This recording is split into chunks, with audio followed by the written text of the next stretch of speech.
Coming up on Facebook Live shortly.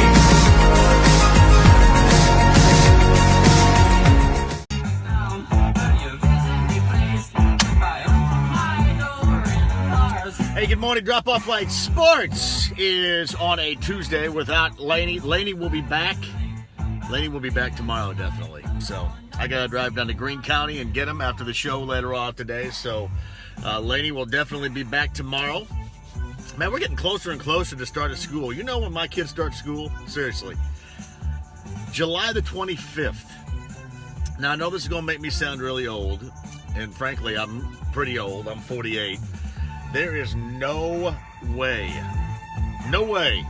in the day I was going to school on July 25th. I wasn't going to school in July.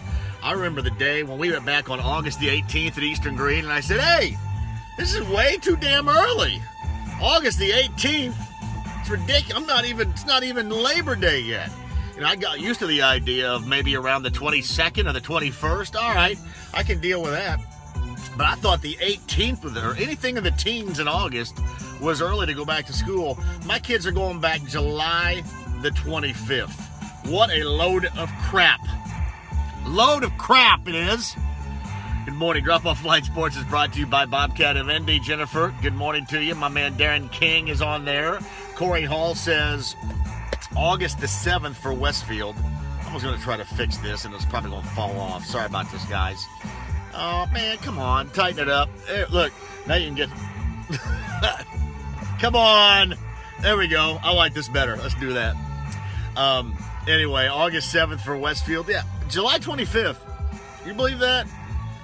Back in the day when I went to school, there was a thing called Founders Day they used to have. They still have it in my hometown of Owensburg, but it's now in September to stay out of the heat of August. But it used to be the first weekend of August.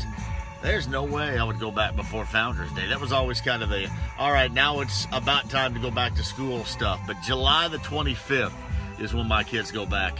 Is that ridiculous or what? Seriously. I love this song, by the way. The Cars. Gary Numan, Cars. Bloomfield goes back to August the 9th.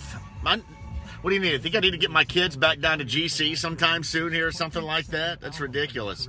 Darren King wants to know what your wife's stance is on the schedule. I think that she believes that it's early, but she likes, if there's a way to balance this out, Darren, she likes the balanced calendar. I'm completely against a balanced calendar. I'm old school. I want it like it used to be. I'll give you a great example of this. I mean, I know she likes the time you get off in October, the 2 weeks in October for fall break. I think fall break sucks. Seriously, 2 weeks in October. I mean, heck, you just start a month and a half or two earlier. All you need are the 2 in-service days that we used to get back in the day, if you remember that, right? They were called in-service days. It would be in October, and normally those in-service days, you would be off Thursday and Friday. You would go for 3 days, Monday, Tuesday, and Wednesday, and then you would get your midterms, or as we used to call them, the smoke-ups would go out. And here's a good reason how I know a great deal about in-service days is because I think I was grounded for nearly every one of them, because what we used to call smoke-ups, or back in the day, I don't know what they're called now, but they were to inform your parents of your grades and how satisfactory or how unsatisfactory they might have been. And mine, more than, and Heath's mom, I never got a smoke up from Heath's mom right there. Never. I always did well at Heath's mom's class, but I got the occasional smoke up, and I always found myself grounded during in-service days. So I know in-service days very well. 2 days in October, and then you get the 2 days, Thanksgiving, Thursday and Friday, and then you get the couple of weeks for Christmas and 1 week of spring break instead of 2, and there you go, right? Give the kids back their summer. So to answer your question in long form there, Darren, she's not on board with going back on the 25th like that, but I think she does like the balanced calendar. So what are you going to do? It stinks. I hate it. Good morning, Diane. Good morning, Brian Foley, man. No, you know what, Heath, man, your mom. I was always good in your mom's class, brother. Seriously. I got good grades. You know, I read 3 books in my life. And tell your mom this, Heath. I read 3 books in my life, and I think not 2 of the 3 were in your mom's class. Seriously. You want to know what they are? 2 S.E. Hinton novels. I read The Outsiders, and That Was Then and This Is Now, as a part of your mom's English class. And the other I read was in Betty Dixon's class, and it was the portrait of Dorian Gray, which was ridiculous. I don't know why I was reading that in the 8th grade, but I did. Good morning, Kurt. Good morning, Jared. Good morning, Matt Weaver. Daniel's on board here this morning. Corey, as I mentioned a little bit earlier, Drop Offline Sports. I'm going to start reading some of your questions. Hip Hugger brought this up because we're 2 days now. This is the 10th, right? So 2 days ago on the 8th of July, Melrose Place started a run on Fox. Anybody start watching Melrose Place back in the day? Melrose Place started on Fox back on July the 8th, 1992, I believe is when it was, 1992. Anyway, Melrose Place, 1992. And Hip Hugger, let me make sure I get this question right for you, Timmy. Hottest chick from Melrose. Once Jane went slutty, it was her. I was, I'm trying to think here. Which one is that Jane Mans? Is that the blonde? And I can't think of their names right now. The thing about Melrose Place is you get addicted to the intro. It's kind of like the Seinfeld episode. You get addicted to the intro. So I think that's Jane, right? Jane was married to Michael. Michael Mancini was the jerk. I would go with probably Jane. I would go with Jane right there. Because I wasn't a big Zuniga fan, and I wasn't even a big Courtney Thorne-Smith fan.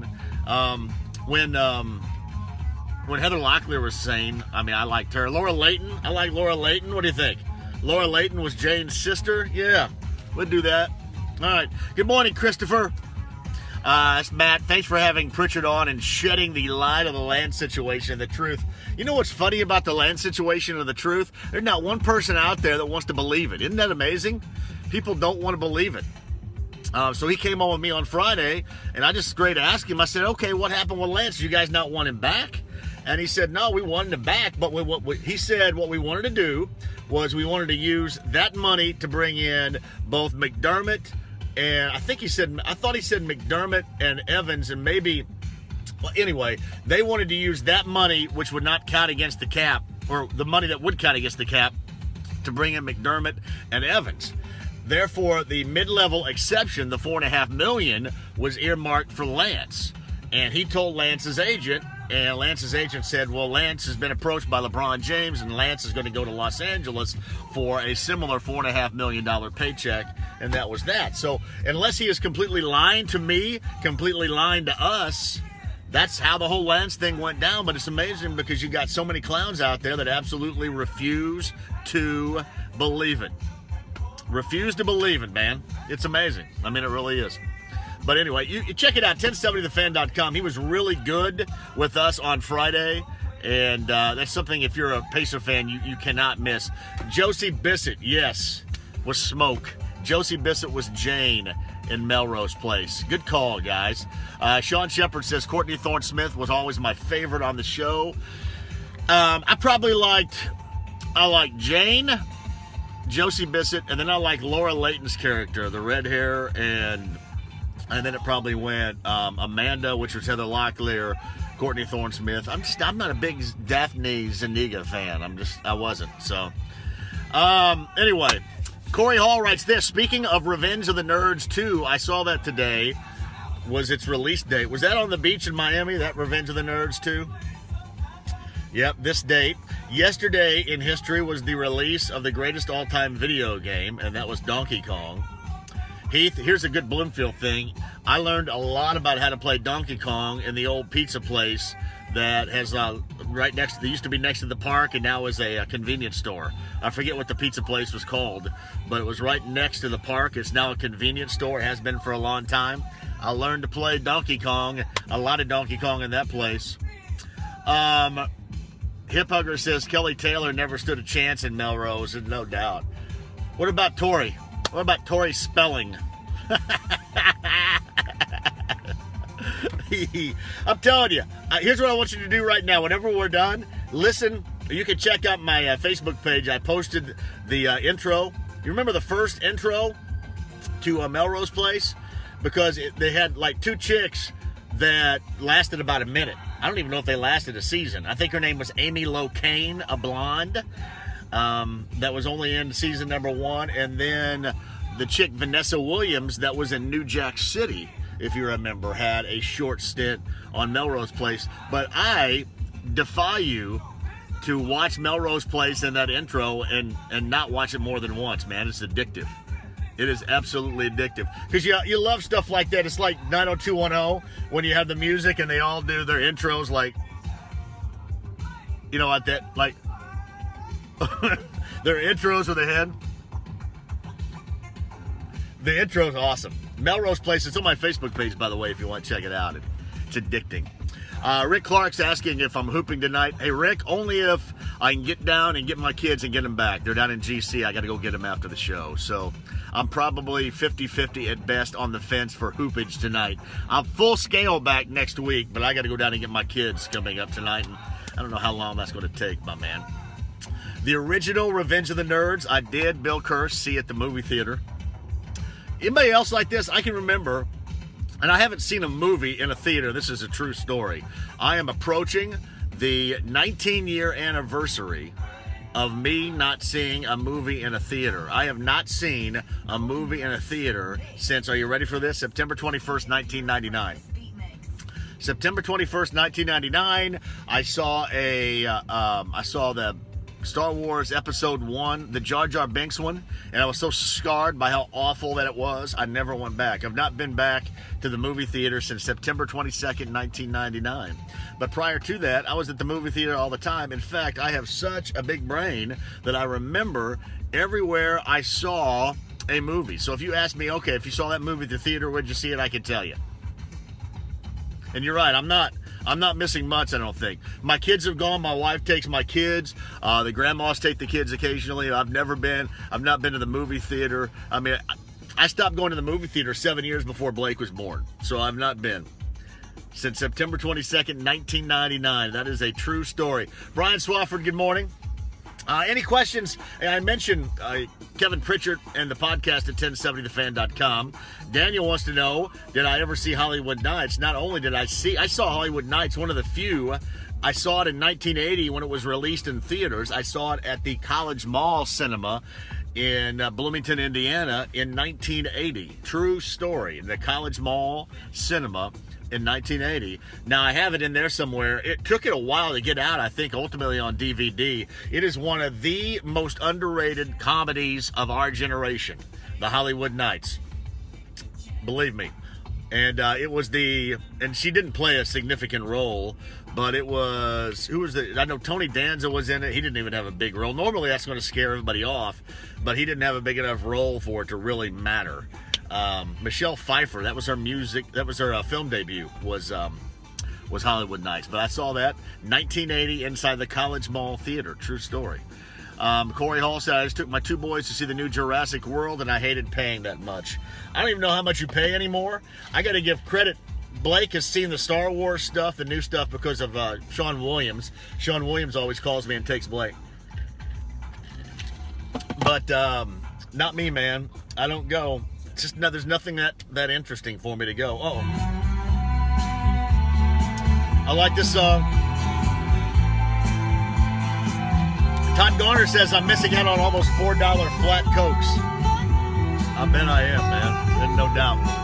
Hey, other thing, as far as the Pacers are concerned, if you missed yesterday, Kyle O'Quinn joined me on the show. Very good. You're going to like him, I promise you that. 1070thefan.com for the backup Pacers big man. He was really good on the show yesterday. 1070thefan.com for Kyle O'Quinn. Bob Chambers says, you need to start a new Friday night show, JMV at the movies. Kind of like Sammy Terry, except you talk sports and show classic movies. You know what? That might be the best idea of all time right there. All-time best idea. What would I show, though? You know what I think is kind of missing here? And again, this is for our age bracket. Good morning, Rob Ellis. Remember the old movies that they used to show on Sammy Terry? Was anything that starred Peter Cushing or Christopher Lee or Vincent Price? I kind of miss those things, don't you? Those are great. So yeah, I think I could do something like that. Show classic movies, do a little conversation in between. I think that'd be good. Diane Jacobs, good morning. You should do a live show from the Colts training camp. Well, I'm going to do a lot of them from up there for sure, and probably do some Facebook Live stuff from up there as well. But for sure, I will be up there doing some stuff. That's coming up. That's just, I think, a little over 2 weeks or so. Bob Chambers says The Blob. You know the Blob starred, right? The Blob starred the original. I think the remake in the 80s starred Kevin Dillon. But the original Blob was Steve McQueen and I can't remember her name right now, but the chick that played Helen Crump on Andy Griffith.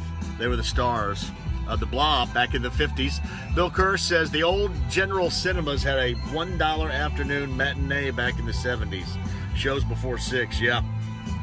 The last movie I watched, September 21st, 1999, was at the Shiloh Cinema, which I think was like the $5 cinema back in the day. It still may be there in Avon.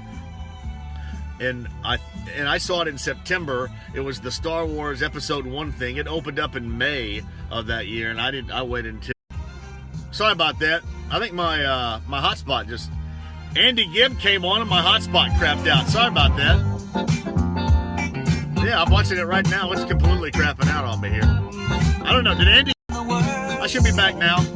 That was a Verizon outage right there. I just saw the Verizon crap out when Andy Gibb came on here. Sorry about that.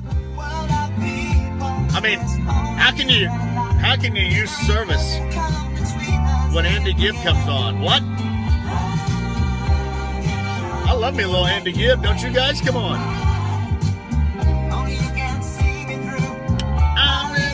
Oh yeah, listen. Shadow dancing. Corey Hall says, if you're at training camp, I'll see you there. I'm only 5 to 10 minutes away. Lunch on. You're right, my man. We'll do it. We will do it. I'll be up there probably more than a couple of times. I'll be at Grant Park volunteering at Colts camp, driving a golf cart. Yeah, you got to drive me around. Hi, Madonna. Madonna, it's about time for the kids to come back. Are you ready? Are you ready for the kids? Yeah, we're back on, I think, right now. Heath says Barry is easily the best Gibb.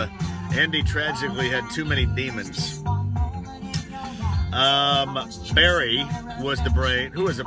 Barry, Robin, and Andy was the younger brother. So, yeah. Oh, yeah. I love the Bee Gees. I do. All right. Hey, I mentioned, too, before I think we lost a little connection there, I mentioned Kyle O'Quinn. Kyle O'Quinn, podcast1070thefan.com. Was very good yesterday. And Jay Michael, for the first time for the Star, joined us. Yeah, and Morris Gibb, too. I forgot about Morris. Sorry about that. But you can check it out. Very good. The new Pacer and the guy that covers the Pacers for the Star. What else do we have? Later on this week, I tell you what I did yesterday, and I haven't played it yet. I talked to Billy Duffy of the Cult. Billy Duffy of the Cult joined me on the show, and I taped him. I don't know when I'm going to play it, but the Cult, Stone Temple Pilots, and Bush play a week from Friday at Ruoff Home Mortgage Music Center. And I didn't know this until Billy Duffy told me. He's been with the band The Cult forever. Remember the album in the 80s, Sonic Temple? Well, Billy Duffy told me that they actually shot a video in 1987 in Stylesville and Coatesville over in Putnam County. So I did a little bit of research, and they did. They were actually opening up for Billy Idol at Market Square Arena in 1987, and from the time where the show took place, they took a couple of days. They went out to Coatesville in April of 1987 and shot the video to Little Devil. It's called Little Devil by the Cult. Check it out on YouTube, and you can see shots of Coatesville and Stylesville in the video by the Cult. But Billy Duffy was really good. Billy Duffy goes back to his relationship with Morrissey, how they were huge in inspiring bands like Pearl Jam that we saw from the grunge era take off in the early 90s. Really good stuff with Billy Duffy of the Cult yesterday. And I talked to Jeff Pilson. Jeff Pilson has been with the band Foreigner for a long time now, formerly of Dokken. Two things about Jeff Pilson that go beyond just the band Foreigner. Foreigner and Whitesnake's going to be here on Friday, but Jeff Pilson, I asked him, one, he was in the film Rockstar. He played for Steel Dragon, one of the guitarists in the film Rockstar. with Mark Wahlberg, if you remember. Mark Wahlberg and Jennifer Aniston back in 2001. So he was one of the guitarists for Steel Dragon in that, and we talk about him being in that film, and we talk about one of the greatest all-time tours ever for music was Monsters of Rock in the late 80s, and it was Van Halen, Metallica, the Scorpions. I'm going to leave somebody out here. I think Kingdom Come, and Dokken was a part of it too. And he's on the road for Monsters of Rock, playing for Dokken and Don Dokken as a part of Monsters of Rock. And he talks about times hanging out and drinking with Eddie Van Halen and everything. It's awesome. Absolutely awesome stuff. I don't know when exactly I'm going to play it, but it is really good stuff. He said, I read somewhere that Mick Jones and Lou Gramm are trying to work something out. You know what? I didn't even bring up Lou Gramm too much because the last time I did that, nobody really wanted to talk about it. But Pilson's really good with a lot of stuff that's interesting, including the film Rockstar and the Monsters of Rock tour back in the late 80s. And we'll put that up on a podcast or maybe play it in an instant replay later on this week, and you'll enjoy it. Jeff List says here, Belgium and France. Who you got? 2 loaded teams? Probably Belgium, right? I mean, after that Japan win, Belgium seems like that they're pretty charmed right now. But it's going to be good. That is going to be really good. I think most people are probably in the other semifinal hoping England wins. All right, got to run here. Drop Off Line Sports brought to you by Bobcat of Indy. Thank you, as always, for watching. Again, I'm sorry about the short outage courtesy of our friends at Verizon, but we're back up now. And again, thank you, Bobcat of Indy. Lainey will be back coming up tomorrow in the truck or someplace. We're going to be with her, and we'll bring her back to the show. Later on today, 3 o'clock, I think Greg Straw is going to join us. He's picked Belgium all along. We'll get his thoughts on that. What else? I don't know what else today, but it's going to be good. I think Dan Orlovsky, former Colts quarterback, writes for The Athletic, is going to join us too. We'll talk a little bit of luck and Colts and AFC South with Dan Orlovsky later on today. Rob Ellis says, so I went to the Monsters of Rock. I hated that it was in the Dome. The sound was terrible. That was probably one of the best concert tours of our lifetime right there. Monsters of Rock. But we'll put up both podcasts. Billy Duffy of the Cult and Jeff Pilson of Foreigner later on this week. They're really good music conversations. Really good. All right. Drop Off Line Sports brought to you by Bobcat of Indy. Talk to you later on today. You guys are awesome. Thank you for watching.